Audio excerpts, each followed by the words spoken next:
So now that the NFL wildcard playoff round is in the books, we have 24 NFL teams that have their eyes set on the 2026 offseason, and more specifically, what that trade market is going to look like. So for today's video, I'm going to be giving you guys 20 stars that could be on the move this offseason, or at least could be made available. And yeah, my Pittsburgh Steelers did it again. They ended up overachieving, going 10-7, probably didn't deserve to make the playoffs, and got smacked in round number 1. You know what? Let's do the same thing next year. I love it every single time. And yeah, like always, if you have anybody that I didn't mention that you think could get traded this offseason, let me know down below. And if you disagree with anybody that I bring up, also let me know down below. So the first player we're going to talk about, and you may have honestly forgot about a little bit because he got injured over 2 months ago, and that is Tyreek Hill of the Miami Dolphins. Now, there is a good chance that Tyreek Hill could just get flat out cut this offseason, but maybe Miami could salvage some type of asset for him. 2026 was supposed to be Tyreek Hill's last year under that new 3-year, $90 million extension he signed with Miami prior to the 2024 season. It had $59 million guaranteed. If they were to cut Tyreek Hill, they would take a cap hit of $51.8 million. And the Dolphins also fired Mike McDaniel, their head coach, which could help or could hurt Tyreek's status in Miami. He only played 4 games for the Dolphins in 2025 after having a very drama-filled 2025 offseason. He was coming off a year where he had under 1,000 yards for the first time since 2019 in 17 games for Miami in 2024. It felt like he wasn't getting along with Tua, he wasn't getting along with Mike McDaniel, and then he ends up suffering a gruesome lower body injury in week 4 of the 2025 season, just ending this year with 265 yards. Now, Tyreek Hill is 31 years old. He is 5'10". He relies on his speed and his deep routes, so you do wonder, coming off this injury, will a team be willing to trade away valuable assets for somebody that could have a little bit of regression risk? That is definitely possible this year, and that could make Tyreek Hill's trade market a little bit stagnant, and after June 1st, we could see him get cut by the Miami Dolphins. And if Miami were to trade Tyreek Hill maybe after that 2023 season where he had a monster 1,800 year, 13 touchdowns, they probably would have gotten a first-round pick, but that's easy to say in hindsight. They didn't opt to do that. They didn't trade him in 2024, and now his value is probably the lowest it's ever been in his career. So we're going to go to the AFC West now. We're going to talk about somebody that's been on the same team for 7 years to start off his career, Max Crosby of the Las Vegas Raiders. It feels like Max Crosby wants to be a Raider, but he also wants to win, and he's only played in 1 playoff game in his career, and that came back in 2022 in the wild card round against the Cincinnati Bengals. Crosby is 28 years old. He's one of the more premier edge rushers in the NFL. He's an elite edge rusher. Crosby's coming off a year where he played 15 games for the Raiders, the worst team in the NFL this year, when we actually finally had high expectations for them to at least be around 500. He was a Pro Bowler for the 5th year in a row. He had 10 sacks in those 15 games. It felt like Max Crosby wasn't too happy with the Raiders somewhat tanking the final 2 weeks of the year, most notably against the Giants in week 17, where whoever lost that game was most likely going to get the #1 overall pick. Crosby did sign a 3-year, $106 million extension ahead of the 2025 season, so he's under contract for 2026 and in 2027 at a base salary of $30 million. So this would be a notable cap hit. It would actually be a lesser cap hit than what Tyreek Hill would receive from the Miami Dolphins, but it does feel like if Max Crosby S out, it could make sense for Vegas to at least get a first rounder for Crosby, given that this team is still in its endless rebuild cycle. They're going to have the #1 pick in the draft. They're most likely going to take a quarterback with the #1 overall pick, so they may look to get that quarterback a little bit more help if they could pick up another first-round pick in the 2026 draft. Let's talk about the first quarterback here that we're going to mention in this video, and that's going to be Kirk Cousins of the Atlanta Falcons. Now, Kirk Cousins is probably the least appealing quarterback here in terms of his age that we're going to talk about in this video, as he's 37 years old. But you know what? I didn't think Kirk Cousins was all that bad since taking over the starting quarterback job from Michael Penix back on November 16th. And Cousins ended up playing 10 games this year, only 4 less than he did in his first year in Atlanta when he got benched for Michael Penix. He threw for about 1,700 yards, 10 touchdowns, 5 interceptions in those 8 games that he was deemed the starting quarterback, and it does feel like Cousins can at least be serviceable at this point in his career as well. He's kind of in that ballpark that we talked about with him last year, as well as like Aaron Rodgers before he got cut, and Russell Wilson, and just kind of those veteran quarterbacks that hit the open market. We know that these teams kind of prioritize these veteran quarterbacks as well. We've seen Joe Flacco still be a quarterback in the year 2025. We just saw Philip Rivers at 44 years old come out of retirement, so it does feel like there's always going to be a spot for somebody like like Kirk Cousins in the NFL as long as he continues to play. He did sign a 4-year, $180 million contract with the Atlanta Falcons in the 2024 offseason, but there is a potential out this upcoming offseason. But with Michael Penix's uncertainty with his health going forward, and this team is going to have a new head coach this offseason, would they just opt to keep Kirk Cousins? Would they think that some team would actually give them a day 2 or day 3 pick for Kirk Cousins, just given that he's a serviceable quarterback? Because Geno Smith went for a 3rd rounder last year. Is it crazy to say that Kirk Cousins could go for a 4th or 5th rounder this offseason?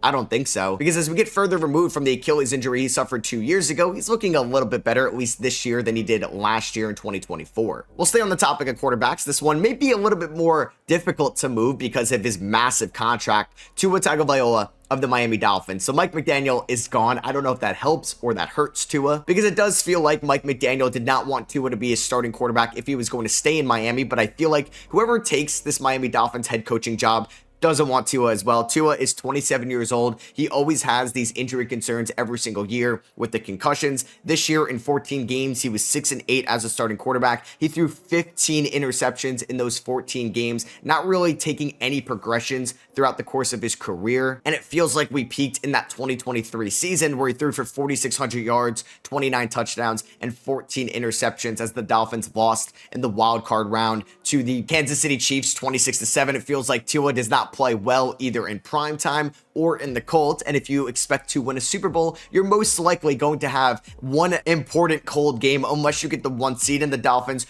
are not close enough to being a 1 seed talent-wise in the AFC at the moment. The problem is Tua has this massive contract that makes it a little bit more challenging for them to move. Now, maybe a team thinks they can fix Tua. They could fix the lefty, the former 5th overall pick in the 2020 draft, but Tua did sign a 4-year, $212 million contract ahead of the 2024 season, and Tua will have a $53 million cap hit in 2026, and Tua will have a $56.5 million cap hit in 2026, a $53.5 million cap hit in 2027, and a $65.8 million cap hit in 2028. If Miami wants to get off most of this money, they're most likely going to have to attach a 2nd round pick for a team to want to even touch any bit of this contract going forward. It's one of the worst contracts in the NFL, and yes, the salary cap can be fake, it can be circumvented at times, you could push it off to a later year, convert it to void years, but I think it's just a huge risk taking a chance on Tua at this point in his career. Maybe you'd be willing to take on the project of Tua if he was making like the minimum out there, like it's Russell Wilson or Justin Fields from when they got traded and signed with Pittsburgh like an off seasons ago, where there's little risks to doing so. But if you're trading this contract,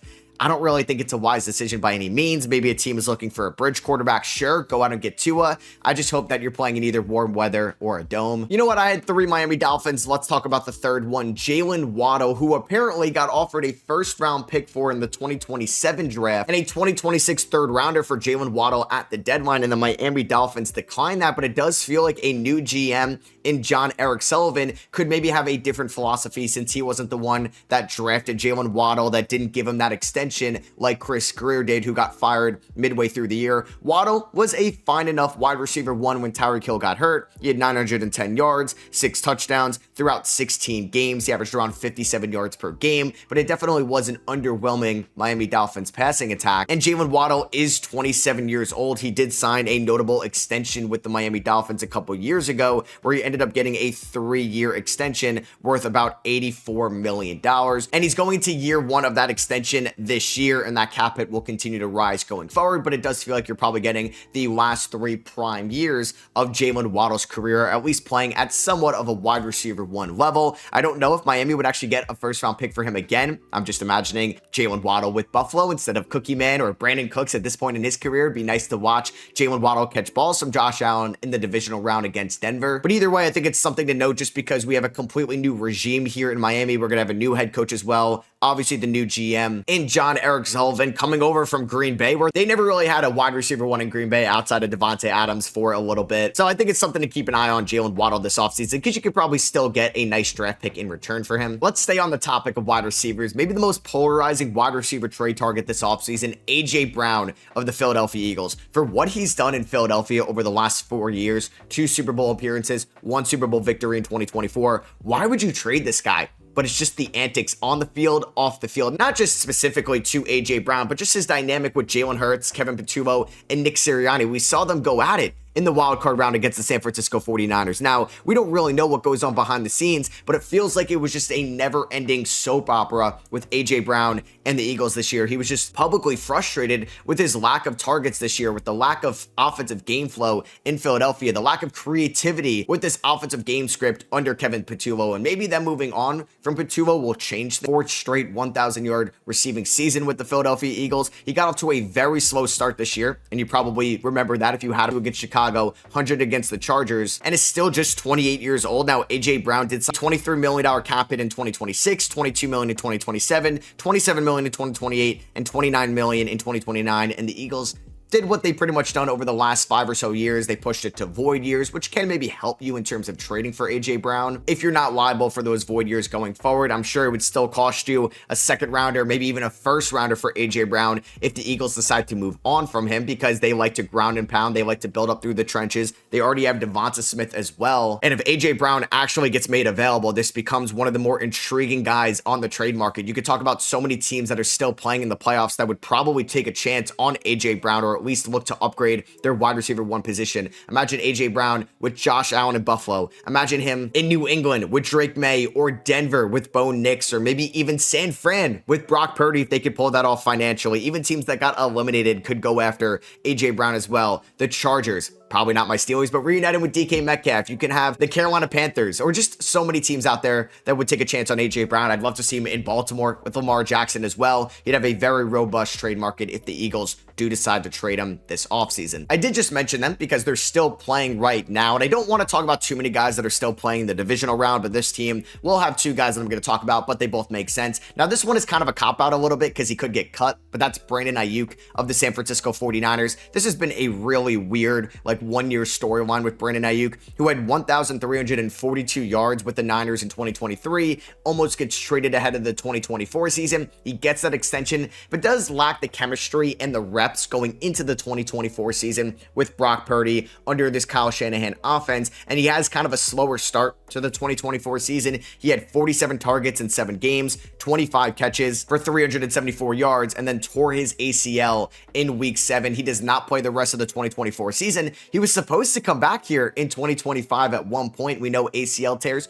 around 10 months now, so it made sense for Aiyuk to return at some point in the 2025 season where the Niners could definitely use him, and it does feel like the relationship is just destroyed between Aiyuk and this 49ers front office. Some weird antics off the field, and it feels like Aiyuk was going to get cut at one point as well. Now, the Niners were like, we might as well just wait till the offseason. We don't want him signing with like the LA Rams that could destroy us in the playoffs with Brandon Aiyuk. So Brandon Aiyuk signed that 4-year, $120 million extension with the Niners in 2024. Teams like the Pittsburgh Steelers were trying to trade for him ahead of that 2024 season. There is a potential out after the 2027 season if a team wants to throw out a 7th rounder to San Fran for Brandon Aiyuk, but it feels like he's just going to get cut, which now makes Brandon Aiyuk one of the more intriguing wide receiver free agents this offseason at 27 years old. Is decently removed from the ACL tear, but hasn't been on the football field since October of 2024, which is going to be almost 2 years till he plays a game in the 2026 season. I feel like a team will definitely take a chance on Brandon Aiyuk, the talent that he showed us that he was in 2022 and 2023, emerging as that wide receiver 1 from Deebo Samuel in San Francisco. So I do wonder if he's going to get traded. He was on the physically unable to perform list for most of the year, and if he doesn't get traded, he's just going to get cut, and is going to be an intriguing option for a lot of teams needing a receiver this offseason,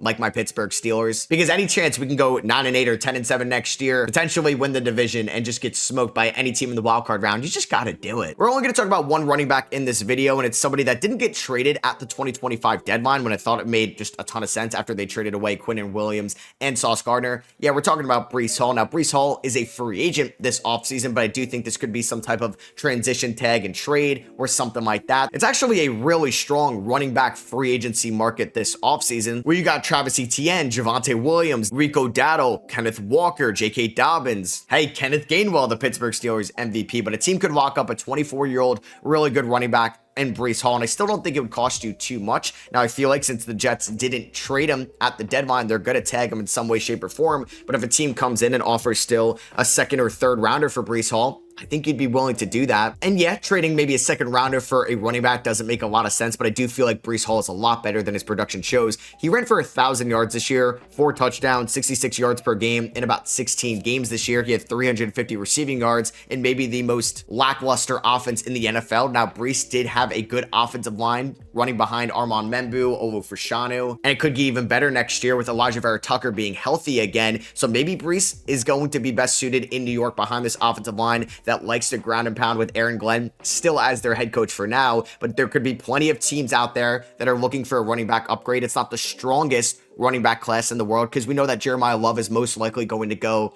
in the first round, but where is Jadarian Price going to go? Jonah Coleman, Emmett Johnson, Singleton, Allen from Penn State, these guys might not go till the third round, and this running back class reminds me a little bit of the 2024 one outside of Jeremiah Love. Maybe a surprising trade target this offseason could be Chris Godwin of the Tampa Bay Buccaneers. Now, this was definitely a disappointing year for Tampa Bay, losing out on the division to the Carolina Panthers, finishing 8-9 this year, and even winning their last game of the season, which we thought could catapult them into the playoffs, but no, Atlanta ended up beating the Saints, so there was that three-way tie. Godwin did sign an extension with the Tampa Bay Buccaneers ahead of last year's free agency class. He signed a 3-year, $66 million extension with about $44 million guaranteed, so he's under a hefty contract for 2026 and a decent contract for 2027 that does have like this weird club option, which could help out teams looking to trade for Chris Godwin. They're still paying Mike Evans, they have Jalen McMillan, and obviously Emeka Ibuka, who looked great in the first half, fizzled out a little bit in the second half, but do you really need to allocate all this money to the receiving position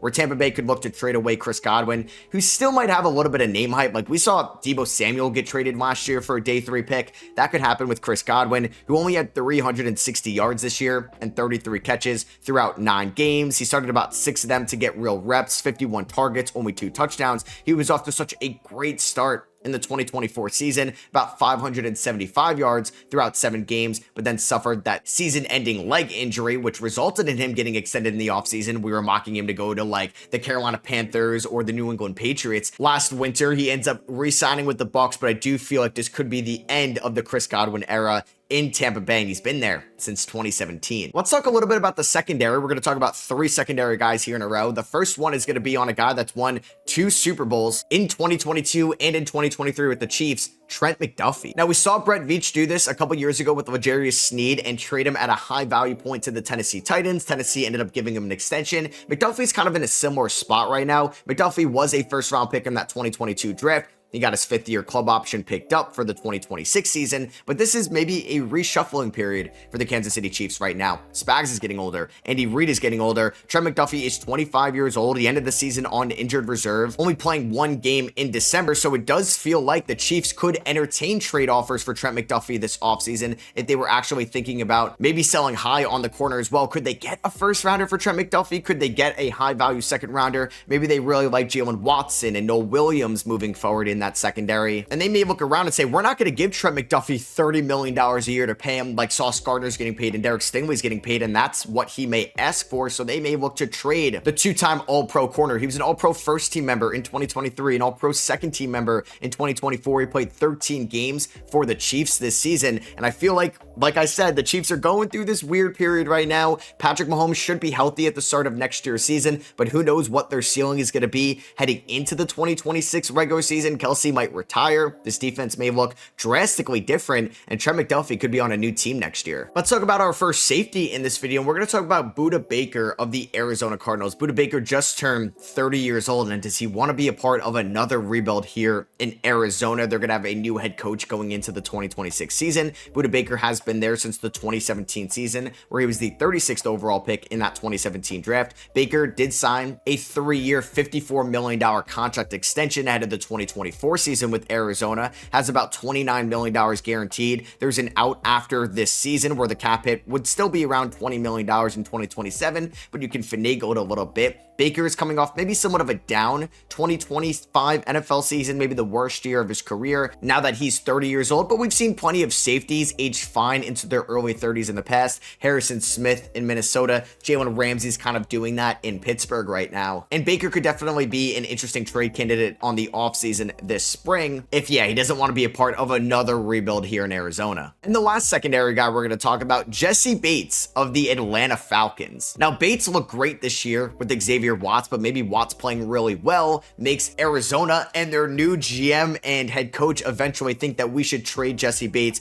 while his value is very high. He's playing on the final year of his contract ahead of the 2026 season at 29 years old. Bates could definitely net the Falcons a good return. Ever since they signed Jessie Bates in that 2023 offseason, he's been one of the best safeties in the game. He was an all-pro second team member in 2023. Same thing here in 2025. He's got a cap hit for around $24 million, but since it's a one-year deal, I think Atlanta could easily trade away Jessie Bates as we're maybe entering a weird retool period. Who's their quarterback going to be in week 1 next year? Is Michael Penix going to be healthy? Is it going to be Kirk Cousins? Is it going to be somebody else? It feels like Terry Fontenot, before he got fired, did well in the 2025 NFL draft class with Jalen Walker, JPJ, and Xavier Watts. So it feels like we may try to see Atlanta go into this youth movement defensively, which could make Jessie Bates a trade candidate this offseason. So we've only talked about 2 quarterbacks so far, Kirk Cousins and Tua. Let's talk about our third one here. I already talked about their team a little bit, the Arizona Cardinals. So Kyler Murray. Kyler Murray is 28 years old. He was put on injury reserve this year, but felt like it was just like a silent benching for Jacoby Brissett. Jonathan Gannon just got fired. So Kyler is going to have another head coach going into the 2026 season,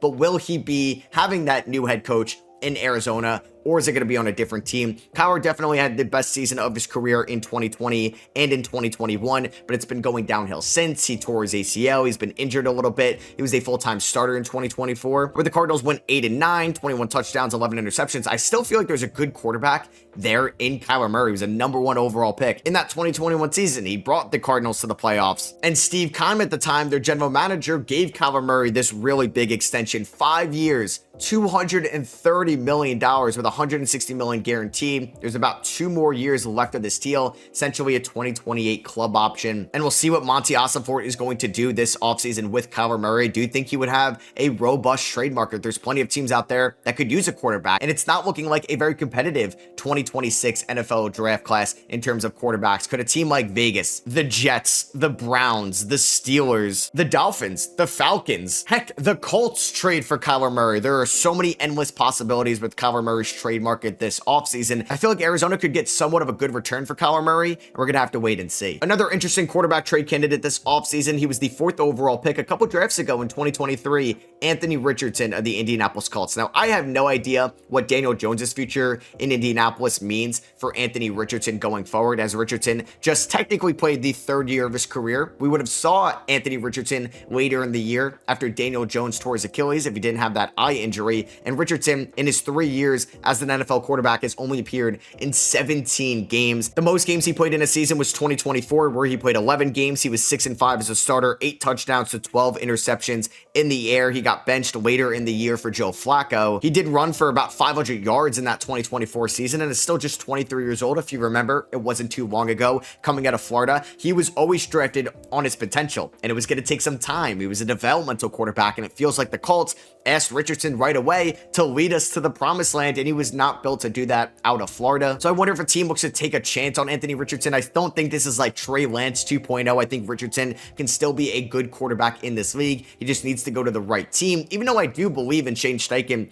as a good quarterback head coach, but this might have to be a completely new change of scenery for Anthony Richardson this offseason. I don't think it would take too much to go out and get him. I just don't know if Indianapolis is fully going to trade him just because Daniel Jones is coming off of this Achilles tear and is technically a free agent as well. I'm going to put put one Pittsburgh Steeler here, and I'm going to throw in TJ Watt because yet again, the Steelers should think about trading TJ Watt this offseason. I actually made a video like this last year around this time, and I said the Steelers should trade Mike Tomlin and TJ Watt. So I'd love to say that the Steelers should trade away Mike Tomlin and TJ Watt this offseason. Like, I love TJ Watt. He's one of the greatest Steelers that I've ever been able to witness, but it's time to move on, get younger, rebuild, and trade TJ Watt if there's any type of market for him. Watt had 15 sacks in 2020, 22 and a half sacks, tying the single season game record in 2021. He was banged up in 22, had 19 sacks, led the NFL in 23, but it does feel like we've seen a little bit of a decline for TJ Watt. Now, teams were not running the ball near TJ Watt. He wasn't generating as many pass rushes or pressures this year in his age 31 season. He did get his lung punctured by the team trainer late in this year, so I'm not going to really say that he underperformed against the Texans in the playoffs or against Baltimore in week 18 because he was playing with that punctured lung. But I wonder if a team would make a trade for TJ Watt, who signed a 3-year, $123 million extension with the Steelers, making him at the time the highest paid defensive player in the NFL ahead of the 2025 season. So this contract extension is still pretty hefty. There's a potential out after the 2027 season, going into 2028, the final year of his deal at 34 years old. Now, unlike some other pass rushers like Myles Garrett and maybe even Calais Campbell, guys that can also rely on their strength, although Myles Garrett is just a freak athlete in terms of speed as well, but Watt likes to rely on his speed. He's one of the quickest guys off the line of scrimmage, but as we see that speed kind of go down a little bit later into his career, into his 30s, I do wonder if that's going to affect his production now that he's under contract till he's 34 years old. But if there's any type of offer out there for TJ Watt, the Steelers should accept it. It feels weird putting him in this video, but I think there's a chance he could get traded this offseason. Who knows? But Brian Thomas Jr. of the Jacksonville Jaguars, he had such a promising rookie season. Yeah, it was more with Mac Jones, but still, Brian Thomas Jr. looked like one of the better young receivers in the NFL. He was going up there against Malik Neighbors as the best wide receiver from that class. He looked better than Marvin Harrison Jr., who was selected in the top 5, but this year everything were or still do both in 2026. Parker Washington was a big breakout receiver for the Jaguars this year and looked better than BTJ. Now, Brian Thomas Jr. did catch a touchdown in their wildcard game against the Buffalo Bills, but he just had 2 catches on 2 targets for 21 yards. He only had 2 games this year. We had more than 5 catches going forward. He's still 23 years old. I do wonder what a Brian Thomas Jr. trade market would look like, given that, yeah, he's 23. He still has all the talent in the world. But hey, this regime did not draft Brian Thomas Jr. This is James Gladstone and Liam Cohen now. Maybe they would go in a different direction. The last receiver we're going to talk about is still technically playing, so I don't want to just talk about this team in terms of trading, but you know what? I do think he's going to get moved on from this offseason, even though he played great against Green Bay in the wild card round. We're going to talk about DJ Moore. It's Luther Burden, it's Rome Odunze, and it's definitely Colston Loveland as the top passing attacks going forward for Chicago, and DJ Moore is going to help the Bears in the divisional round against the Los Angeles Rams, and DJ Moore played good. 6 catches, 64 yards, and a touch. DJ Moore could get moved this offseason, and maybe this playoff run just helps out DJ Moore's trade market. He signed a 4-year, $110 million extension with the Bears ahead of the 2024 season, which included $81 million guaranteed, a decent amount. There's essentially an out after the 2027 season, and it does feel like the Bears should trade away DJ Moore whenever they get eliminated and reinvest maybe that draft capital into the front 7 or the secondary. We didn't talk about too many defensive linemen in this video. We talked about Max Crosby and TJ Watt. I'm going to talk about a former Steeler here in Javon Hargrave of the Minnesota Vikings. Hargrave was really good in Pittsburgh. He was really good in Philadelphia. He was solid in San Francisco,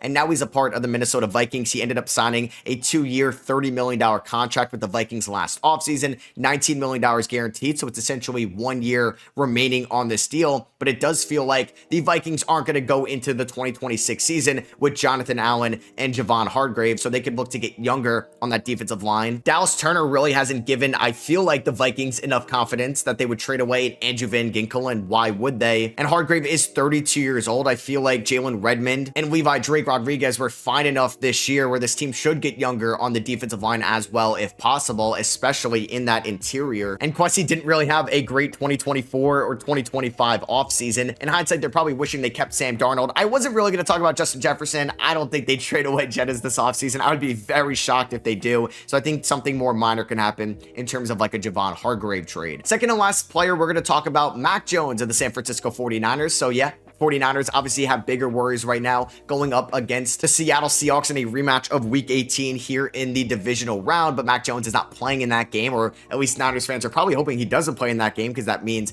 Brock Purdy got hurt. But Mac Jones, I think, is going to have a very robust trade market this offseason. Mac Jones, or at least you could say the 49ers and John Lynch, were very smart in signing Mac Jones to a 2-year deal, not a 1-year deal in the 2025 offseason. So Mac Jones next year is making about $3.9 million against the cap. That's 1.3% of their cap space going to one of the best backup quarterbacks in the NFL, who is thriving, or was thriving this year in the Kyle Shanahan system when Brock Purdy got hurt. Mac Jones in September beat the Saints, threw for 279 yards and 3 touchdowns, beat the Cardinals, threw for 284 yards, beat the Rams on Thursday night in overtime, 2 touchdowns, 342 yards, 347 yards against the Bucks, beat the Falcons, beat the Giants, played fine enough against the elite Texans defense, and even threw for 319 yards and 3 touchdowns in their loss against the Rams in week number 10. Mac Jones, I think, would have a lot of suitors. Every team that I talked about could be a suitor for Kyler Murray, could definitely be a suitor for Mac Jones, given that he's 27 years old. He's not making any money really next year against the cap whatsoever. So you'd have a very nice wait and see year for Mac Jones, who is maybe not even in his prime yet, that maybe had an unfair exit in New England. He looked great with Brian Thomas Jr.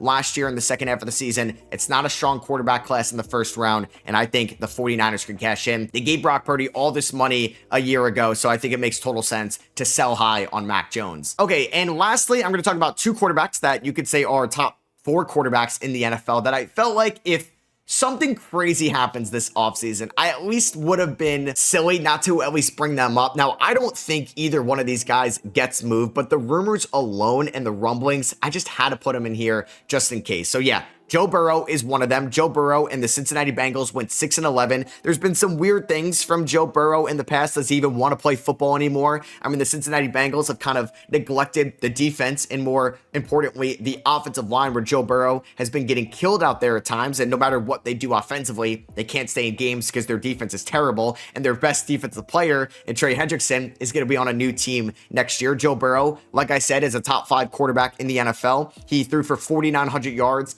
and 43 touchdowns in 2024. He had a toe injury here in 2025, but still looked the part of a top 5 quarterback. Now, the percentage odds that he gets traded are still very low. Even if he actually went to the front office and said, I want to get traded, they don't have to trade him by any means. He signed a 5-year, $275 million rookie extension, $219 million guaranteed, and he's under contract till 2029. But it does feel like, you know, if he did go to the front office, said, I want to get traded because the offensive line is not where it needs to be, he's 29 years old, they can get 3-4 first-round picks for Joe Burrow, they might have to think about it, but I don't think it's going to fully happen. But if it does, small chance it does, like 1%, had to throw him in here. And the other one is Lamar Jackson of the Baltimore Ravens. There's been some really weird reporting about Lamar Jackson. Do you trade somebody of Lamar Jackson's caliber? No, you do not. I don't know if John Harbaugh getting fired helps or hurts what could happen with Lamar Jackson and his future here in Baltimore. Now, Lamar Jackson is self-repped, like he is his own agent, which a lot of people say kind of hurts his perception throughout the NFL. He doesn't have like an agent behind closed doors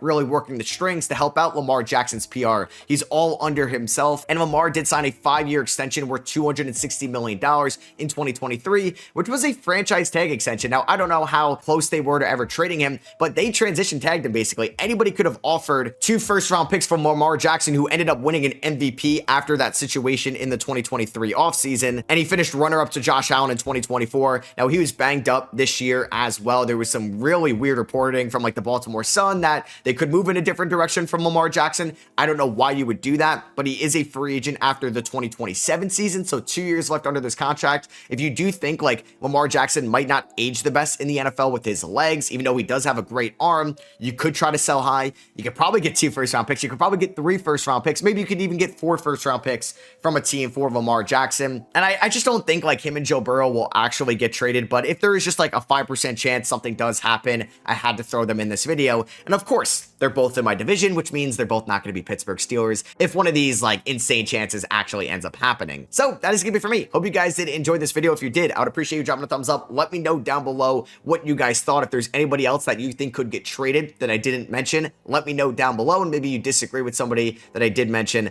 let me know as well. I hope you guys did enjoy, and I'll catch you on the next one. Peace.